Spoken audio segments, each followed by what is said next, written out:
Dan yang paling dahsyat, ketika seseorang sholat menghamba, kan gerakannya ruku, sujud, menghamba kan? Maka naik statusnya dari sekedar manusia biasa menjadi abdun. Teman-teman, ini rahasia besarnya. Perintahnya fa'budni, yang kita baca iyyaka na'budu, asal katanya dari kata abada, orangnya abdun, jamannya ibad. Dan tidak pernah disebutkan dalam Quran kata abdun kecuali untuk mengangkat derajat hamba di hadapan Allah. Contoh, Nabi Muhammad ketika peristiwa Isra dan Mi'raj dipanggilnya dengan nama apa? Quran surah 17 ayat 1. Subhanalladzi asra bi abdihi. Tidak disebut nabi, tidak disebut rasul, tapi abdun. Nabi Sulaiman ketika diberikan kekuasaan besar, punya kedudukan yang hebat sampai menundukkan awan.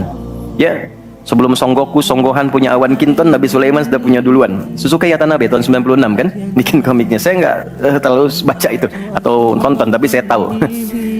Itu awan ditundukkan, angin bolak-balik. Ketika mendapatkan kedudukan itu, sifat yang disebutkan abdun, bukan nabi, bukan rasul. Quran surah 38 ayat 30. Wa wahabna li Dawuda Sulaiman ni'mal abdu. Oke, Nabi Zakaria alaihissalam ketika akan diangkat statusnya dari suami menjadi ayah dan sudah berharap tinggi, dikabulkan, naik status, diberikan anugerah, disebutnya dengan abdun. Quran surah 19 di ayat yang kedua. Dzikra rahmati rabbika abdahu Zakaria. Nabi Nuh diangkat status memimpin kelompok generasi manusia setelah Nabi Adam, naik ke kapal, jadi pemimpin besar. Begitu diangkat, yang disebut statusnya abdun. Quran surah 17 ayat 3. Innahu kana abdan syakura. Kenapa disebutkan abdun? Abdun itu sifat penghambaan. Semakin tinggi ibadahnya, semakin tinggi pendekatannya ke Allah, semakin diangkat. Jadi dengan Allah itu, karena Allah Khalik, kita makhluk. Laisa kamitslihi syai', nggak sama sifatnya.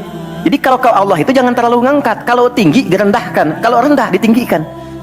Karena itu kenapa saat sholat kita merendah supaya ditinggikan. Itu poinnya. Jelas ya? Itulah sebabnya kenapa Nabi dijamin surga. Turun surah Al-Kautsar itu satu-satunya Nabi yang sebelum wafat turun surganya, Rasulullah, dengan turunnya surah Al-Kautsar. Kenapa? Salah satunya karena ibadahnya.